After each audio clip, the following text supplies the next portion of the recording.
It was the pain that woke me. My body, so frozen it burned. Every muscle in my body spasming. My face feels like every bone is broken. My head feels as if it is full of a mixture of wet sand and thousands of shards of ice. I try several times to open my eyes before realizing that they are open and I am laying in complete and total darkness. It takes me a while to be able to move. The floor feels like polished stone. Blood covers my tongue. I can feel it dry around my nose and mouth, pooling on the floor under my head. Through the smell of my own blood, the sense of death is unmistakable. Still fresh but undeniable. With time, I slowly peel my face from the stone. I hear running water nearby and try to make my way to it. The floor is so smooth I almost glide to the water. Slowly though. So very slowly.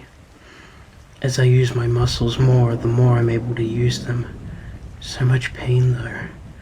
Unbearable pain.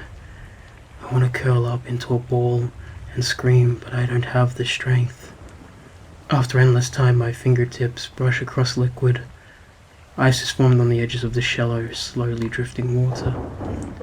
I barely hold back a scream as I dip my hands into the water over and over again, washing the blood from my mouth, nose, and face. I try to sip some of the water down, but it's too cold. It only hurts and I cough it up violently, tasting blood again.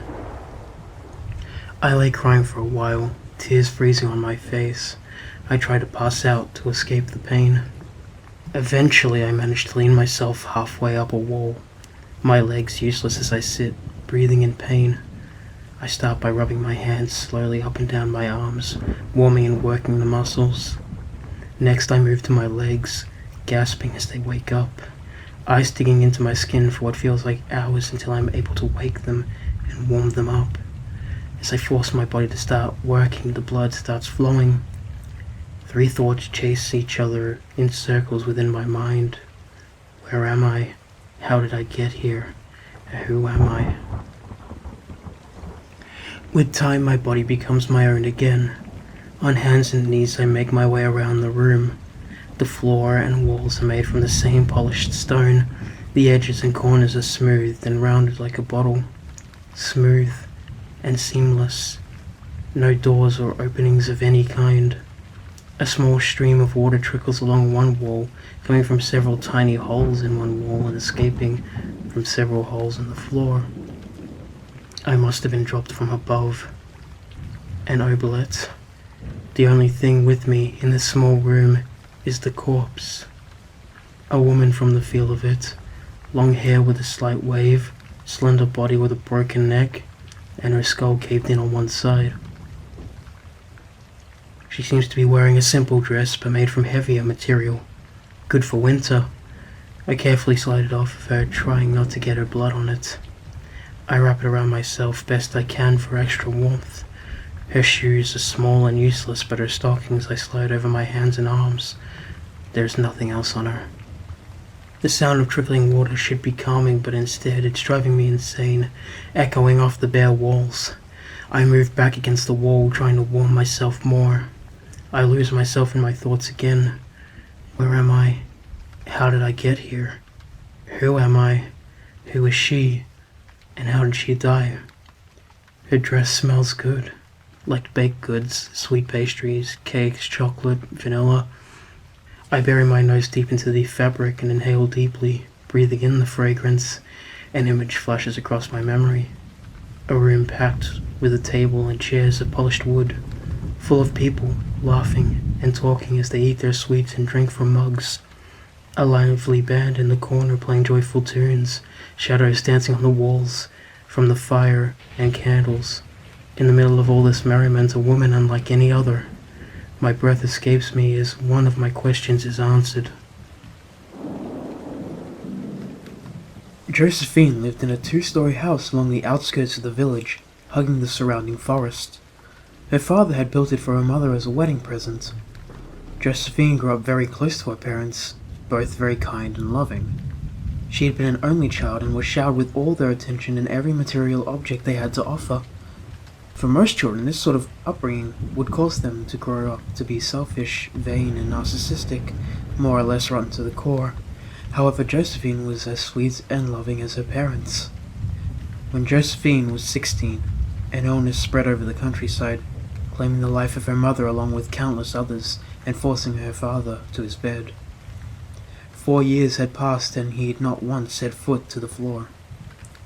Josephine had her father moved to the second floor of the house along with all their treasured belongings, and the bottom floor turned into a cozy escape for the villagers. Warm fires scattered throughout the rooms, shadows dancing along the walls from the light of the flames. Tables and chairs carved by some of the villagers from the finest wood, providing more than enough sitting for many of the patrons.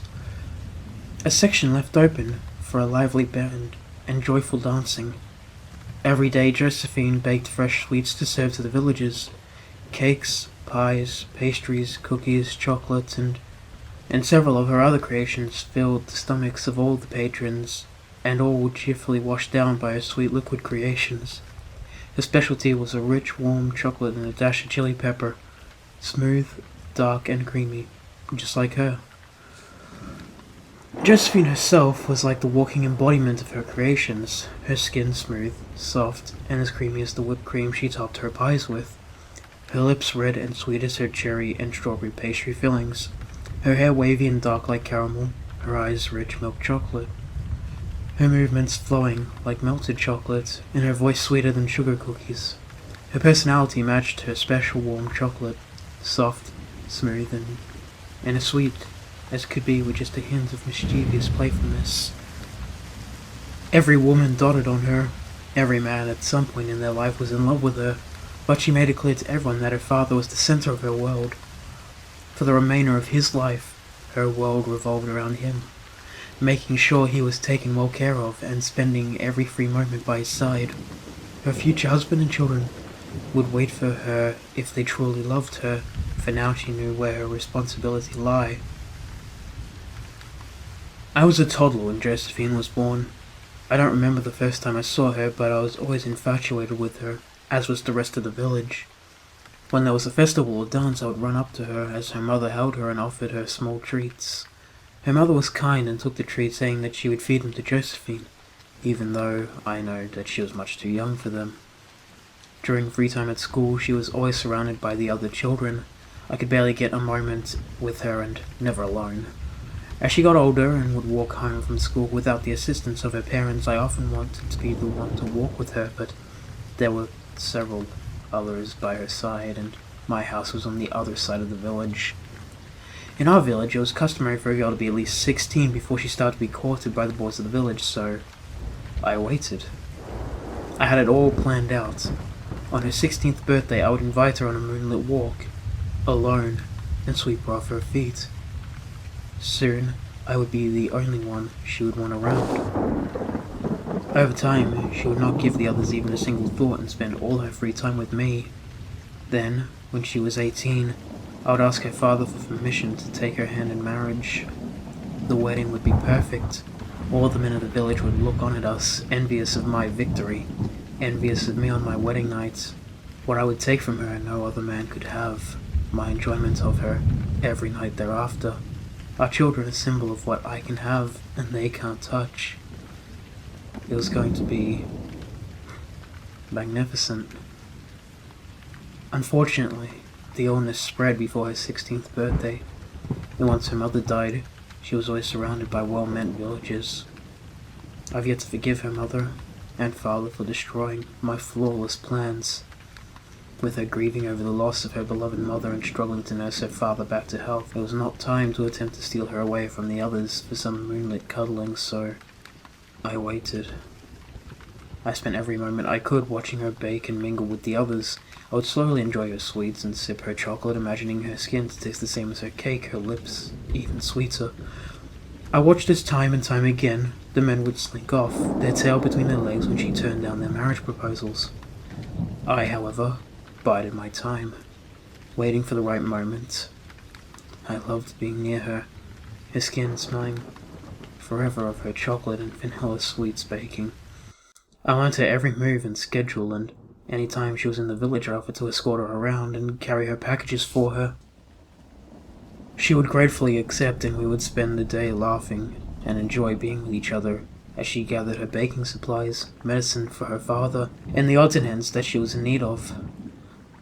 After time passed, I could wait no longer and seized the moment. I brought her the most expensive ring I could. It was beautiful, a gold band with several small diamonds surrounding a large diamond. Any girl would long to wear it on her finger. Her father by this time was rarely conscious and only mumbled nonsense, so I did not bother to waste my time on asking him for the blessing. On Christmas Eve, her favorite day of the year, I asked her to walk with me for a while. She collected her new long winter coat, hat and gloves, and joined me. She flowed over the snow, still smelling of chocolate and vanilla. She laughed with me, her cherry lips parted into a shadow of a smile. We strolled over to a bridge over a frozen stream, the moon reflecting off the ice. I knelt on one knee and revealed the ring to her, the moonlight shimmering off the diamonds. I confessed my love to her and promised to love her till my final breath and beyond, and to give her a life she's always wanted and deserved. I resisted the oncoming shivers, the snow soaking through my pants and coat. Her smile faltered, and she told me that she was flattered, but she had responsibilities to her father, and for now could not entertain and fantasize of marriage. The same rehearsed lines she had given to all the men who had proposed to her before. I was stunned. I had known about each and every rejection before me, but I should have been different. Not a commoner. How dare she reject me? She should have been honored. I'd chosen her to be my wife, chosen her above all others. She should have shown me undying gratitude. She should have been speechless with overwhelming joy. She should not have dared to toss me aside like a used-up toy. I know not how long I knelt there, shock and anger growing. When I snapped back to myself, Josephine was gone. I stood, grasped the ring tightly in my fist, and like a storm raged through the forest. I had found a fallen tree branch and beat the trunks of trees and bushes. I threw rocks at birds' nests. I destroyed everything I could, which unfortunately was not much. Anger growing in my mind and pulsing through my burning veins. Eventually I came to a village I had not seen before. Light was starting to form in the eastern sky. Had I really walked all night? My legs were aching. I groped in my pockets until I found the ring, unsure of when I had placed it there. I looked down at my hand, coated in dirt, smeared in blood with the perfectly clean gold and shimmering diamonds, spotless on my palm. I screamed with rage and threw the ring. It landed in the snow, at the feet of a pretty little thing. And that is when I met Natasha. If I had to use only one word to describe Natasha, it would be expensive. Her winter boots were soft leather, lined with red fox fur. Her long coat was also red fox fur that looked amazing with her cherry red hair and matching lips. Her blue eyes matched the sapphires that dangled from her ears, her throat, and on several rings on multiple fingers. Gold and sapphires dripped from her body. The jewels and clothes she was wearing at that very moment cost more than half of my village. She gracefully moved to pluck the diamond ring from the snow and smiled at me. Her hair was the exact same color. It made the rage inside me grow. How could her hair be the exact same color as Josephine's lips? Those betraying lips of poison. I quickly gathered my composure and casually strolled up to the high-class woman of great money. After a moment or two of introductions and general conversation, I could tell that this was going to be a good day, and this expensive dog would be eating out of my palm shortly. Her name was Natasha. Her father was the richest merchant in a rich town. Her and her father had argued the previous night, and she had decided to miss Christmas Mass in revenge. Her father wanted her to marry the son of his business partner. She wanted someone richer and younger. I slipped a diamond ring on her right hand and invited her to join me on a morning stroll. We ended up at her mansion, where we slipped in and browsed her father's collection of fine wine. We would have hours of privacy. I told her all of the sweet lies that she wanted to hear. I casually mentioned the ring had been a Christmas present to the girl I'd hoped to court. However, I had found her in a compromising situation with another. I also let slip in conversation that I was relieved that I had not gone with a more expensive ring. Not that I couldn't afford it, but because the woman in question did not deserve it. Then after a dramatic pause and glancing at the diamonds on her long finger, I mentioned maybe I should have gone more expensive. I told her about my mansion and its finery, my several servants, large stables, and any and all lies I knew would catch her attention and feed her greed. When she was tipsy from the drink, I convinced her to allow me to hook up her finest carriage to her finest horses and ride with me back to my home, where I would allow her to browse through my family jewels and pick one out as a gift. The ride back to my village was delicious. She rode with me in front of the carriage. Such daringness and rebellion for a woman of such high standing, such as herself. The first few times I attempted to kiss her lips and neck, she feigned modesty, but soon the wine took over and she wrapped her arms around me and tilted her head back as I kissed her lips, throat, and upper chest, her coat hanging slightly open, the freezing air chilling her skin, my mouth and free hand warming her up. Soon, she returned the attention, brushing her lips all over me, covering my skin with her kisses. It was then I saw her for what she really was, a high-priced whore. Much too soon we made it to my house, one of the biggest in the village, but nowhere compared to hers in size or elegance. It was a small way out of town. Growing up, I despised its isolation, but now it would serve its purpose nicely. I told my whore Natasha the horses needed a rest, that I knew the commoners who lived here knew them to be out, and that they would not mind if we warmed ourselves while the horses rested. I guided the horses to the stable and led Natasha into the house. I lit up a large fire, and we sat on the couch together. I poured more wine for us, nothing fancy like she had, but good enough to get the job done, and we continued our adventures from the carriage. My hands glided along the fur coat and the rich fabric of her dress. She moved underneath my body as I ran my fingers through her hair. That cherry red hair. Poisonous hair. How dare she? Was I not good enough for her? What do I need to do? Need to be to have her realize she should be groveling at my feet. She should be honored to be my whore for the rest of her life. I stared into that cherry red hair, wrapped my hand around it, and jerked hard. Natasha screamed and flailed beneath me. I let go of her hair, wrapped my fingers around her gold necklace with a large sapphire dangling from it, wrapped it tightly around her neck. She tried to breathe, tried to release my hands from the chain, tried to release the chain from her throat. Weakly, she dug her nails into the back of my hands. Her struggling came less and less all too soon. Her struggles finally stopped. I held the chain there longer than I needed. I stared into her wide, empty eyes until the rage filled me once more. And I went for the knife. I frantically cut the hair from her head in savage clumps and threw them into the fire. I easily ignored the smell of her burning hair. When she was all but bald, I watched the light flicker along her face. Such a beautiful face. Perfect for a whore. I decided thus. No point in letting a good whore go to waste. After I was done with her body, I removed the ring from her finger, placing it back in my pocket. Carefully, I removed the rest of her jewelry and expensive clothing, placing it into a bag. I took her body and her belongings to the carriage, hiding it under several layers of blankets, and packed up several days' worth of food. I rode away from her town for over a day, only stopping when the horses forced it. I buried her deep in the forest, naked, like a whore should be, and continued on for another day.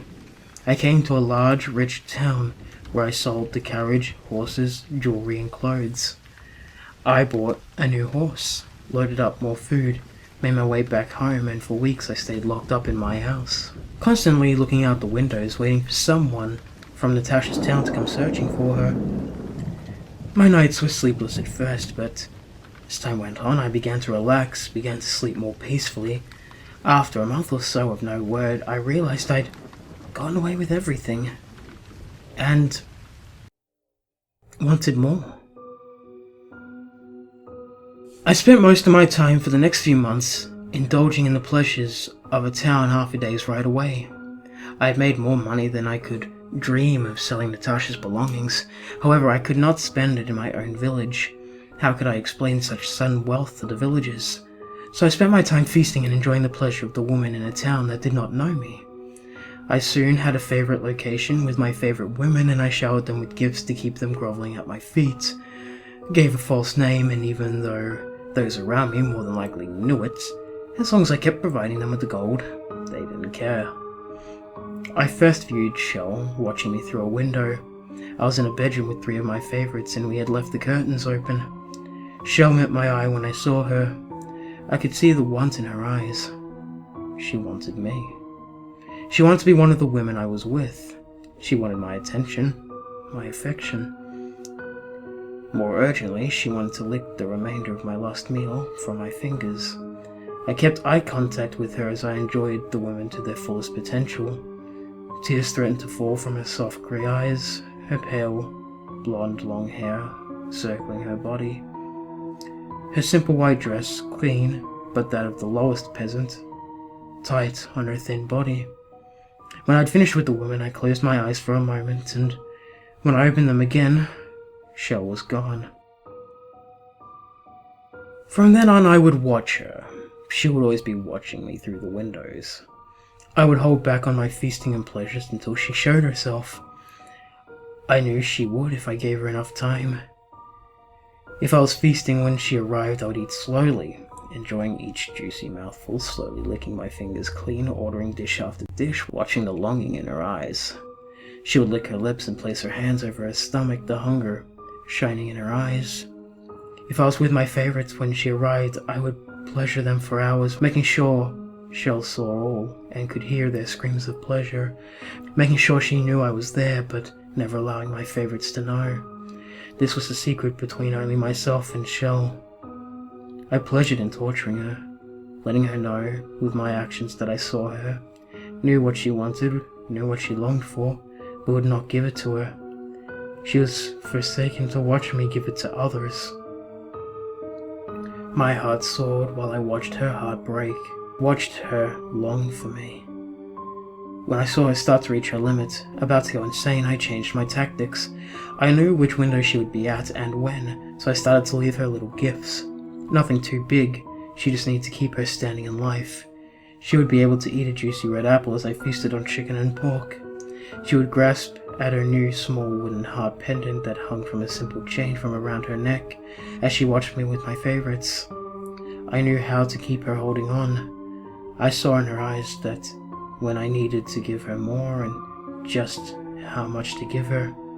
I kept this going for weeks before I got tired of the games and decided to pounce. I stayed away from the town for 2 weeks, more than enough time for her to start to worry about my health, to wonder if I would ever return. I waited for a dark and stormy night. I hid myself in an alley she always walked down and waited for her.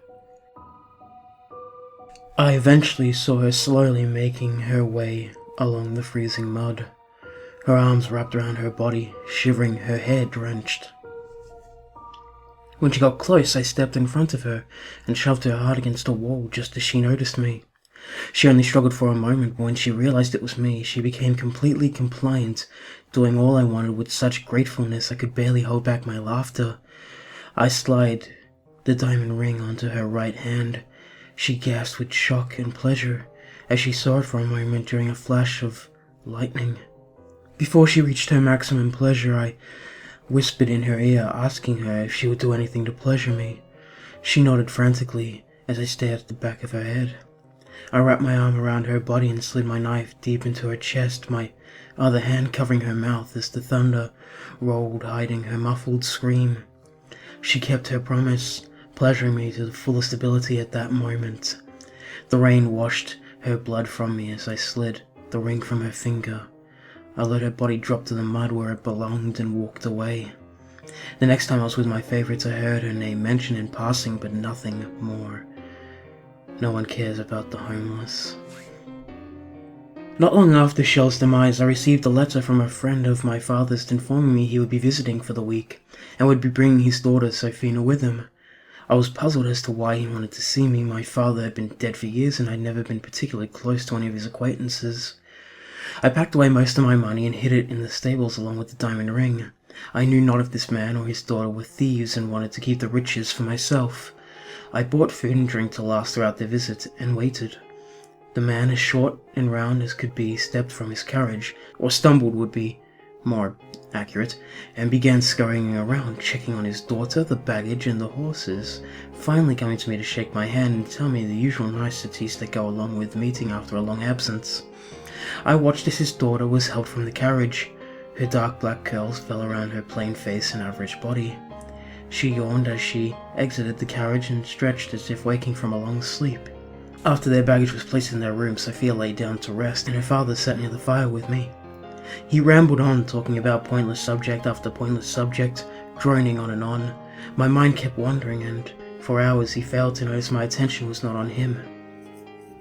As soon as the time came where I could politely excuse myself to my room, I did. I locked myself away, grateful for the escape. A week of this. How would I get through a week of this?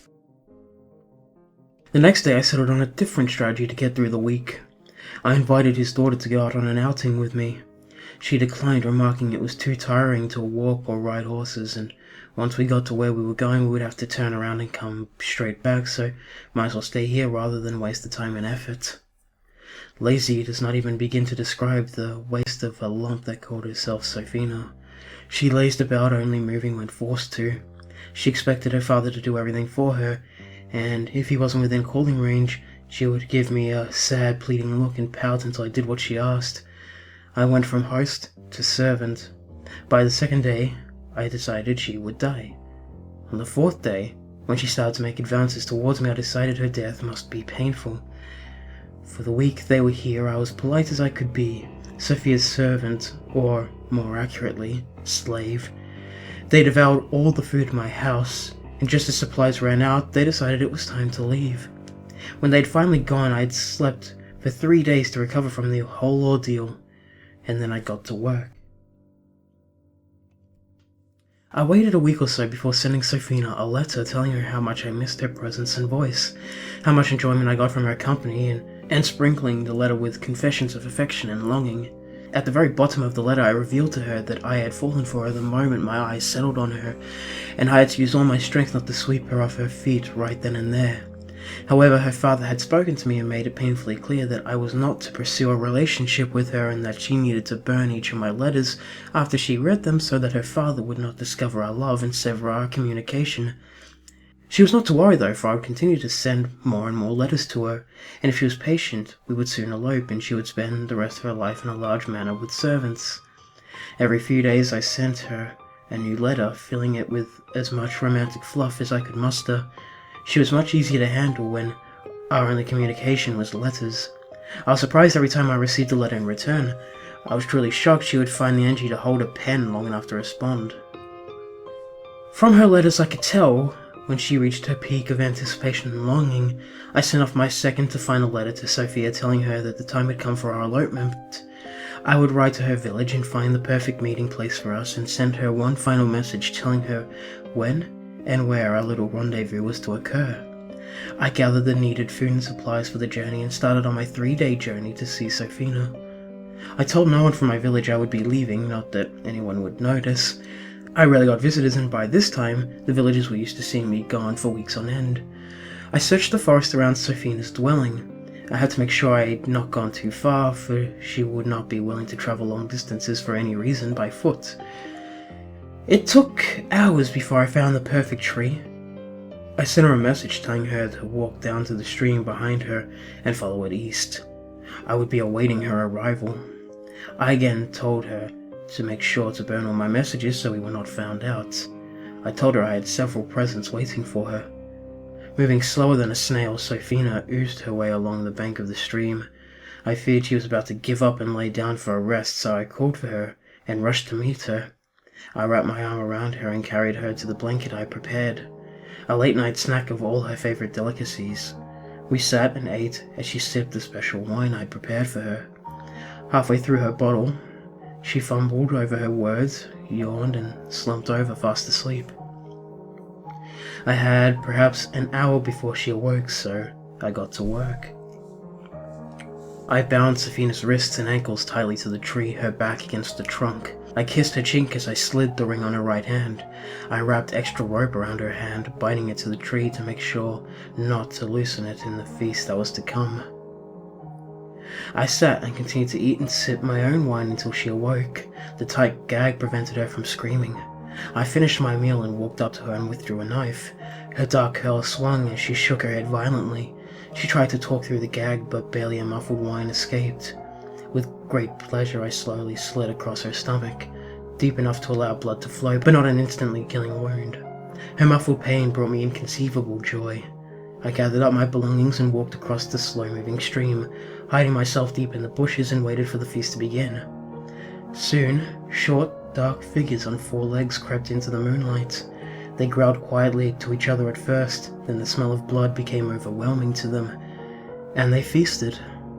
Her muffled screams echoed delightfully in my ears, my eyes never straining from her body as it was ripped to shreds, the ground becoming soaked with her blood as the wolves ripped her apart. The most enjoyable moment was when 2 wolves fought each other for her intestines, pulling it back and forth, while the intestines were still attached to Safina. Her body jerked as tears flooded in her eyes. She put no effort, no energy into her death, only hung there. After the wolves finished their meal and continued on their way, I walked carefully back across the stream.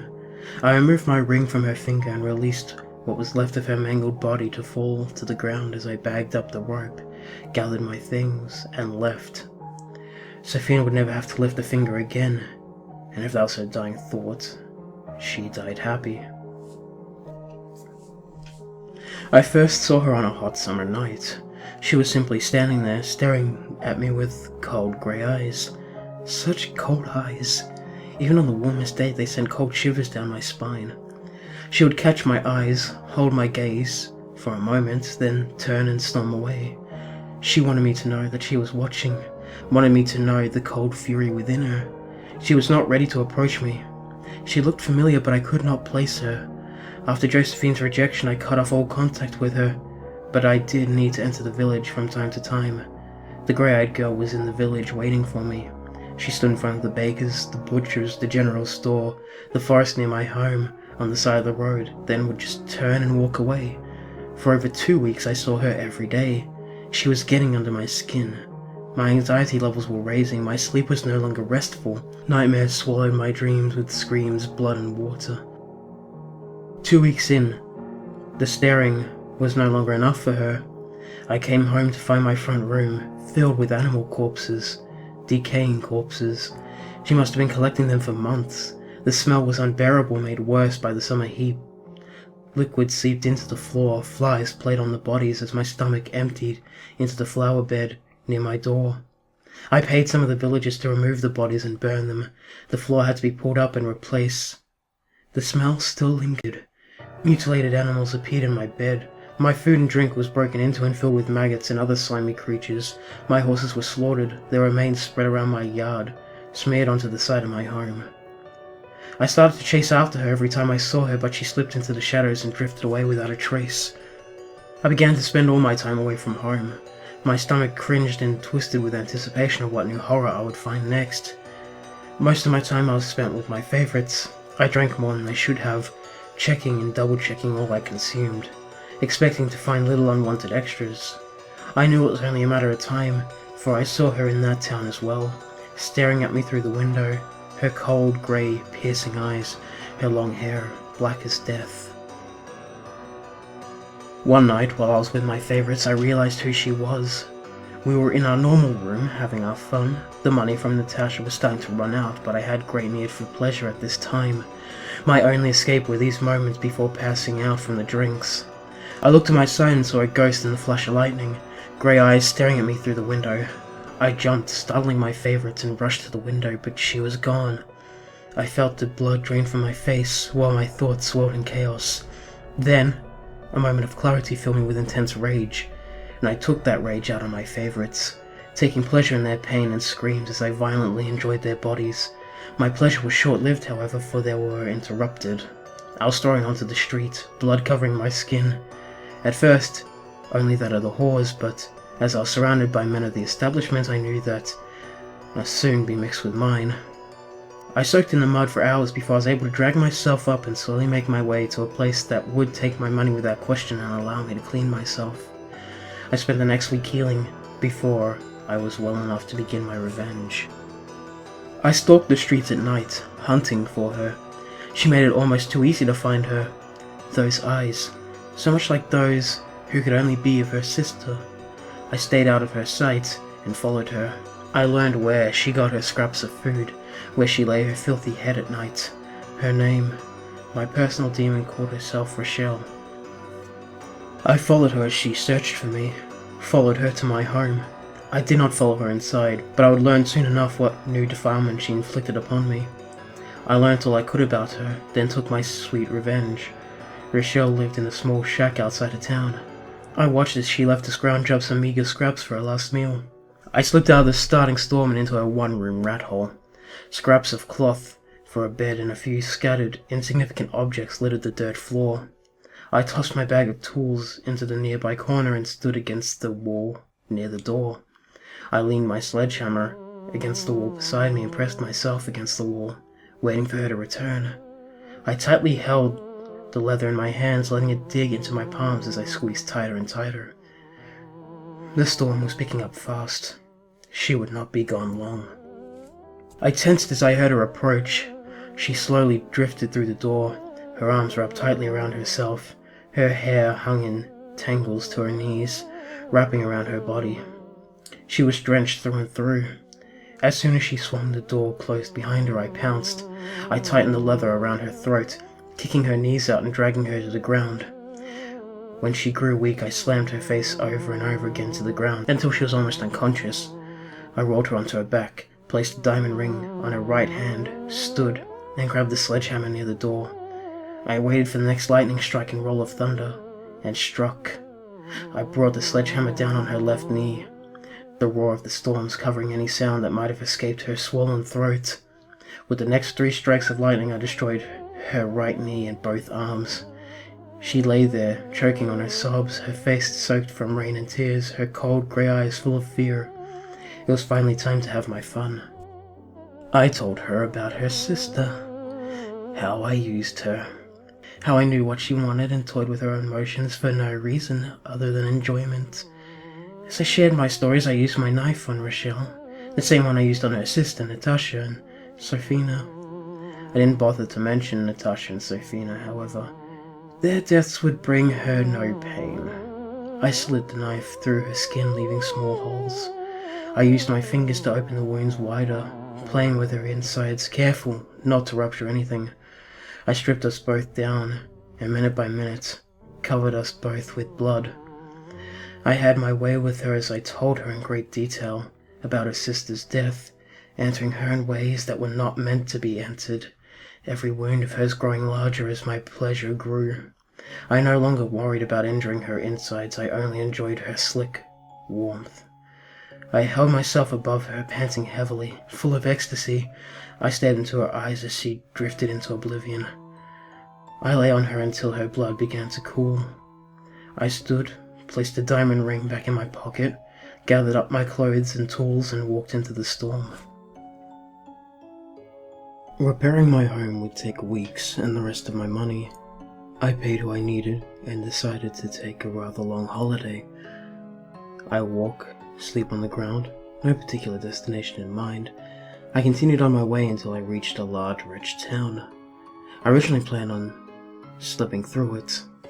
I slunk through the back streets in the darkness and only stopped when I heard the laughter of young women. A group of young females, late teens, maybe early 20s, hurrying alone in a group. I watched them scurry past me, one of them catching my eyes, winking, giggling and dropping a silk ribbon at my feet. I retrieved the ribbon and followed behind them, staying to the shadows. Once I knew where she lived, I searched for a stream to clean myself in. I waited until all the lights in her house were dimmed.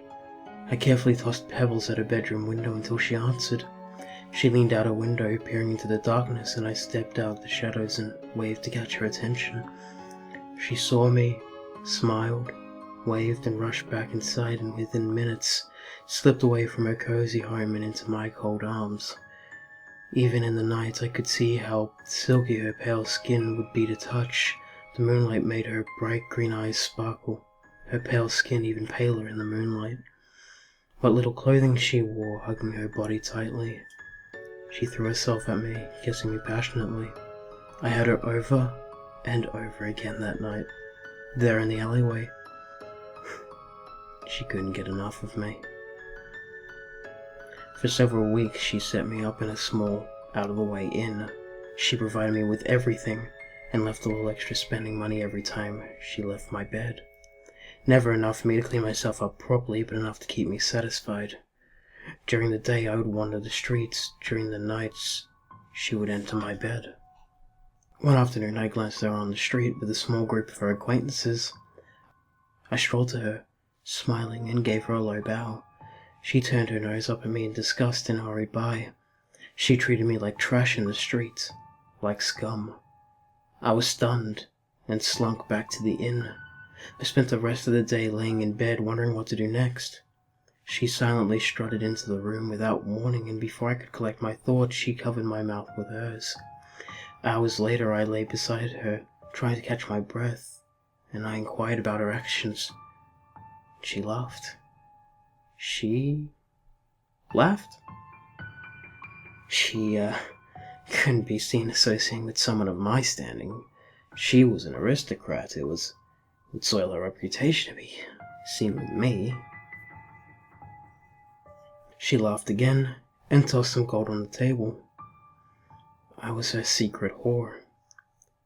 My rage filled me, my hands shook, my vision went black. No rich whore was going to treat me as if I was beneath her, not even one of her social standing. I formed my plan quickly. It was easy enough to find a whorehouse in the middle of town that would allow me to pay for a room for the night. I would be providing my own whore. The room was on the top floor as I requested. I shifted the bed, aligning it with the window. I secured a rope tightly to the bed and left a noose dangling from the other end, taking a few sweet moments to anticipate its future. I hid the rope under the bed and returned to my room at the inn to await my whore. When my whore arrived, I told her I had a special surprise for her. I covered her in a cloak and took her to the room I rented. I could see the lust in her eyes as she entered the room. The thought of being a whore in a whorehouse made her blood boil with passion. We spent the night together, her my slave. I had her stripped naked and placed a diamond ring on her right hand.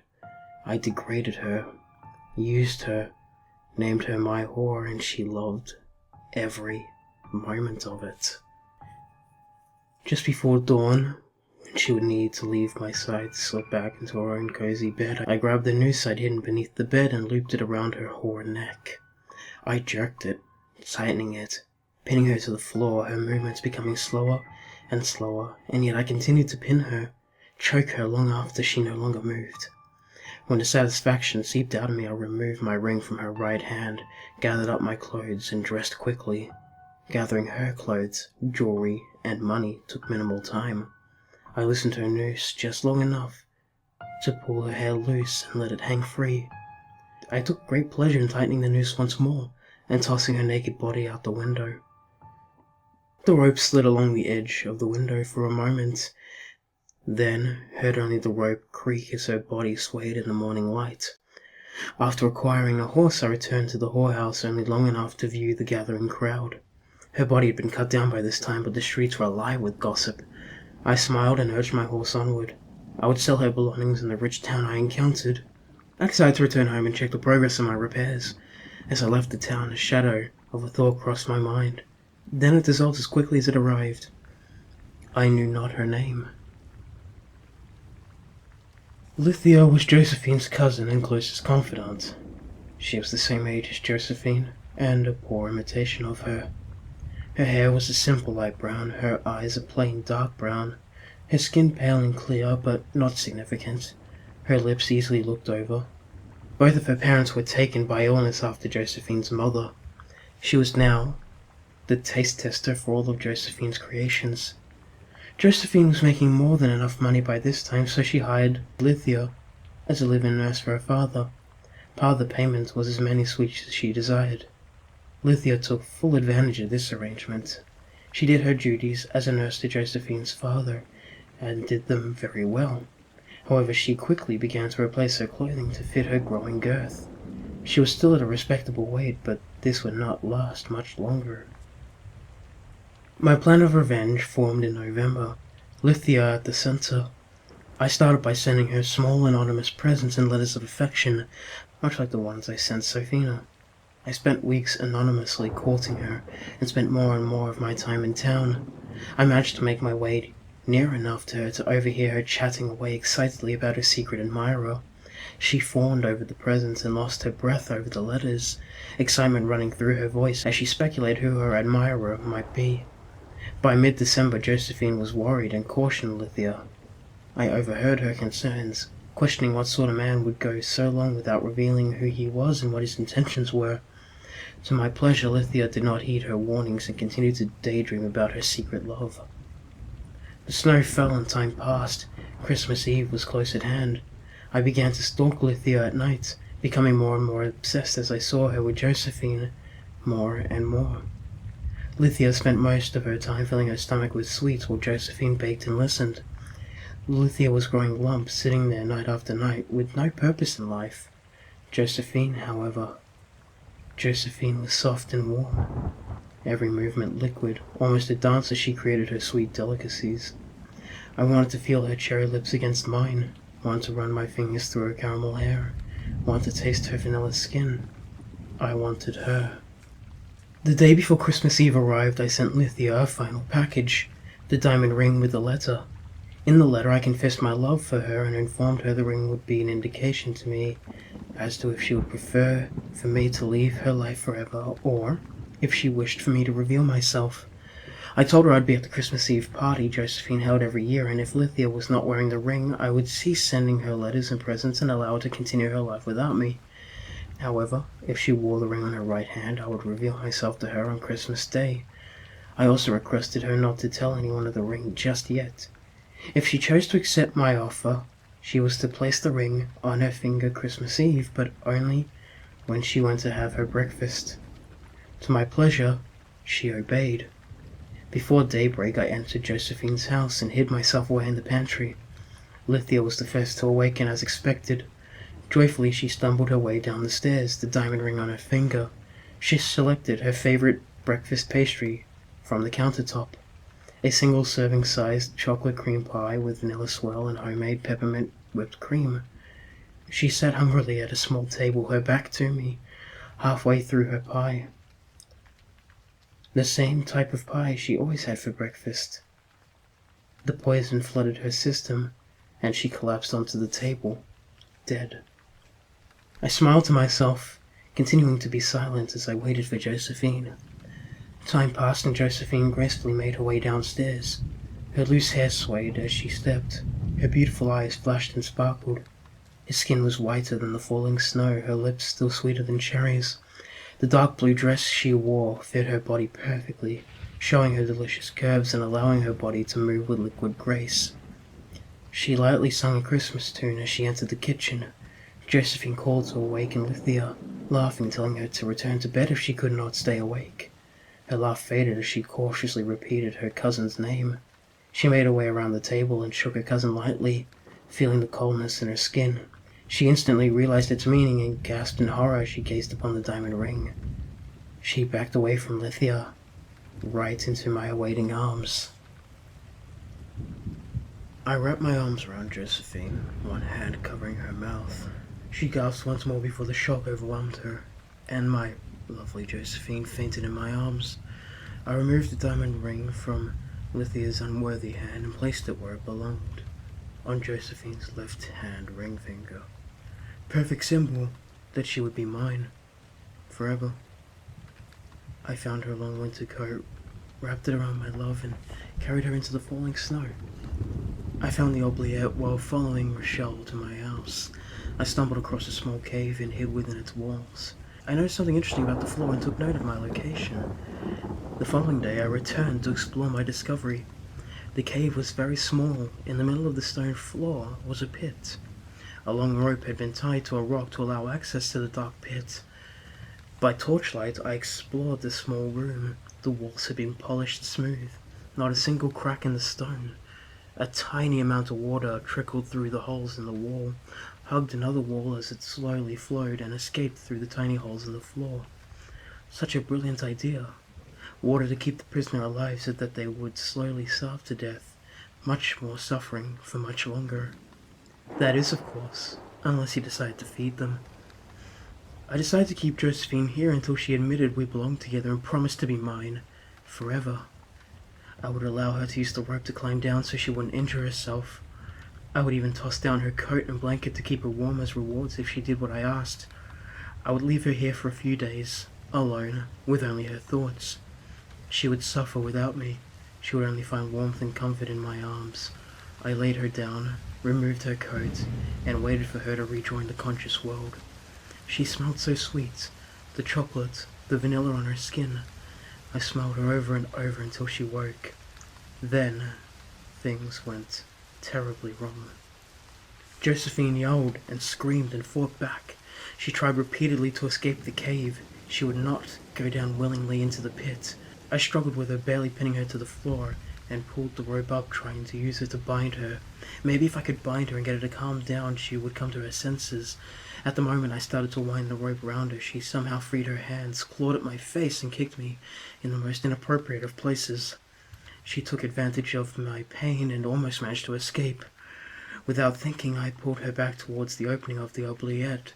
She stumbled and fell into the pit, grabbing a hold of my arm, knocking me off balance, and pulling me down with her into the darkness. I screamed and wept into Josephine's dress. My love, my forever, my everything, gone. The ring! I scrambled around the floor, searched every inch of Josephine's body. Where was the diamond ring? It had to be here. Where is it? Did it fall off during the struggle? True, it had been slightly large when I placed it on her finger, but again and again I scraped along the stone, sliding my hands all over Josephine's body. No trace of the diamond. I curled up with Josephine's body, wrapping her dress around the both of us, and held her close. I continued to weep. My love. I have lost my love. Nothing else mattered now. I could feel my mind drifting in and out of consciousness. I hear my Josephine whispering my name, yet I know it's only in my head. I felt her hand on my cheek, her flesh warm, yet I know this can't be real. In my mind I repeat 4 words over and over for an endless amount of time. I love you, Josephine. I love you, Josephine. I hear a response whispering in my mind. If you loved her, why'd you kill her? I shake violently, but I know not if it's from the cold or the pain in my heart. My heart responded to my mind, pleading. I didn't mean to kill Josephine. I'm so sorry. Sorry isn't good enough. My heart growled back. Why should she be different than the others? I wept harder, inhaling deeper into Josephine's skin, trying desperately to lose myself in the chocolate and vanilla. If only if you had waited for her father to die, why would you have been different than any other who proposed to her? What more do you have to offer? The only thing that sets you apart is the blood on your hands. I began to claw frantically at my head, screaming, willing for the voices inside of my head to stop. You could have had everything. You could have had her. Could have had children with her. Could have had her sweets every day. Could have woken up to the fresh scent of her baking every morning. Could have fallen asleep to the scent of her skin every night. You only had to wait. But you let your lust take over. You're such a fool. I clawed violently in my ears. If I'm unable to hear, then the voice in my head will not be able to speak. I dug my nails deeper into my flesh, clawing and poking at all I could reach. The pain was immense. The pounding, the ocean of blood flowing from my ears. It all made me feel more insane. The voices, however, still rang crystal clear in my mind. You lost it all, and now you don't even have your beloved diamond ring. She's not yours. She'll never be yours. The ring was supposed to represent your eternal love, correct? Well, where is it not? It doesn't exist. Just as her love for you does not exist. My breath escaped and refused to return. I tried desperately to inhale the cold air. Instead, chocolate and vanilla filled my lungs, suffocated me. It surrounded me and swallowed me whole. The air shifted without warning. Hands. So many hands brushed against my face. I tried to beat them away, but they're not there. Phantoms. All phantoms. Whispers surround me. I'm unable to hear their words. Though to my horror, I am able to recognize all 7 voices. You couldn't wait, and so others had to pay for your rash decisions. You could not control your rage, so innocents were made to suffer. Now it's time to suffer. Now, it's your turn to suffer. I lay weeping, surrounded by my sins. The blood of the dead will not wash from your soul. The stains of your sins will remain with you for eternity.